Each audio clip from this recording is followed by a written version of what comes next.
Assalamualaikum warahmatullahi wabarakatuh, sahabat HNI. Alhamdulillah kami mendapatkan kiriman audio rekaman terkait dengan virus corona. Audio ini adalah dari seorang ibu yang bernama Ibu Maya. Beliau mewawancarai seorang dokter terkait dengan informasi virus corona. Mudah-mudahan rekaman ini bisa bermanfaat bagi sahabat HNI semua terkait dengan virus corona yang sedang mewabah. Gambar yang kami sajikan adalah sebagai ilustrasi saja. Semoga bermanfaat. Mari kita simak bersama.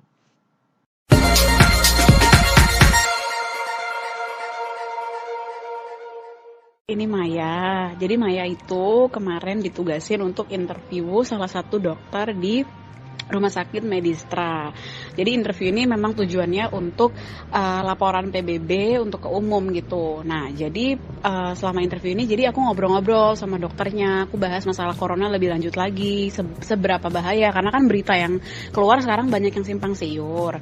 Jadi dia bilang sebenarnya memang corona ini kalau tingkat kematiannya tuh nggak setinggi penyakit-penyakit lain kayak diabetes, jantung, atau virus-virus SARS atau MERS gitu.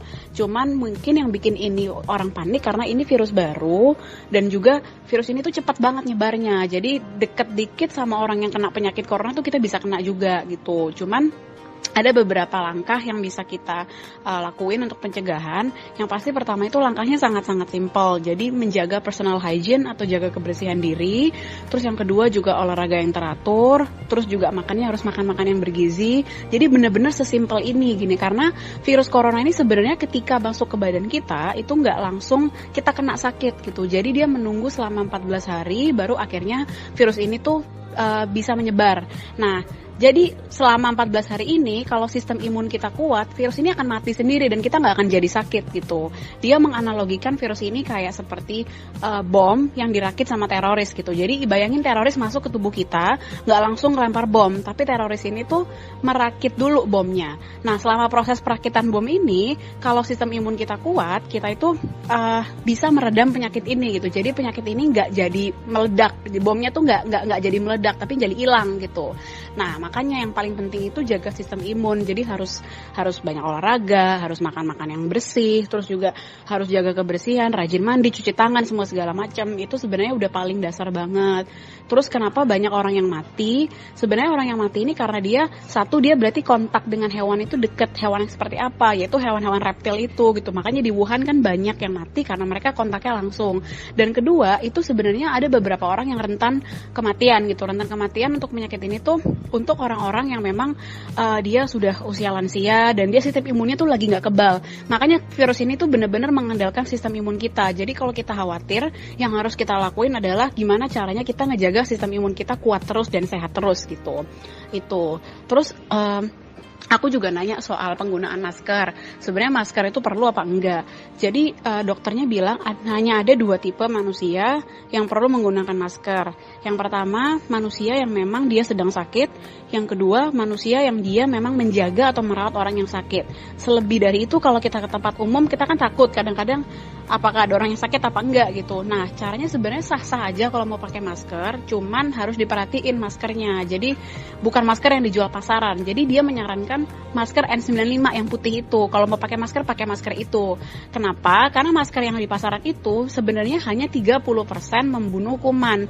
Jadi masker pasaran itu sebenarnya masker yang cocok untuk jaga debu, untuk orang yang punya asma kayak gitu. Jadi nggak benar-benar membunuh virus. Yang bunuh virus itu masker N95 yang putih tadi itu. Terus aku juga ngobrol nanya apa perbedaannya dengan flu, karena kan semua penyakit tuh mirip gejalanya kayak flu ya, kayak misalkan ya batuk, ya pilek, ya demam, sumang, semua segala macam. Dia bilang sih sebenarnya dokter belum bisa mengidentifikasikan benar-benar perbedaannya antara corona sama flu karena mirip banget. Cuman dia ngasih tahu tanda-tanda bahaya itu terjadi ketika kita sesak nafas berhari-hari selama 2 hari lebih pada saat malam. Itu udah harus langsung dicek, dan demam kita tuh di atas 38 derajat itu udah harus langsung dicek. Selebihnya kalau kita kayak ada pilek, ada meler, itu kemungkinan bukan corona, karena corona itu cuman demam, batuk sama sesak nafas. Jadi kalau kita pilek, pusing, itu kemungkinan kita flu. Jadi kalau kita batuk-batuk aja, misalnya misalkan batuknya cuma berapa saat gitu, itu juga belum tentu corona dan kemungkinan besar bukan corona. Yang batuk dibahas di sini tuh batuk-batuk kalau yang berlangsung lama dan parah banget kayak orang batuk darah gitu. Jadi itu baru harus langsung dicek. Jadi sebenarnya intinya nggak ada yang perlu dikhawatirkan kalau kata dokternya, cuman memang harus sangat berhati-hati sama kebersihan diri dan kesehatan makanan yang kita makan karena itu ngaruh ke sistem imun dan sistem imun ini sangat-sangat berperan dalam penentuan apakah virus corona ini bisa meledak di tubuh kita atau tidak. Begitu. Demikian sahabat HNI, semoga bermanfaat terkait untuk meningkatkan sistem imunitas kita dari produk HNI, maka disarankan untuk antivirus dan imunitas, produk-produk yang disarankan adalah yang pertama Rosella HS, yang kedua adalah Spirulina, yang ketiga adalah Procumin Propolis, yang keempat adalah Habatus Soda, kita ada yang kapsul dan ada yang soft gel, dan yang kelima adalah Magavit. Produk-produk lain bisa disertakan untuk tenaga dan pemeliharaan tubuh, yaitu yang pertama sari kurma, yang kedua extra food, yang ketiga adalah madu asli HNI, madu multiflora dan madu premium, yang keempat kopi 7 elemen atau HPAI coffee, dan yang kelima adalah Eta Goat Milk. Semoga bisa bermanfaat informasi ini. Terima kasih atas perhatiannya. Silahkan dibagikan kepada sahabat HNI semuanya supaya bisa mendapatkan informasi yang bermanfaat. Wassalamualaikum warahmatullahi wabarakatuh.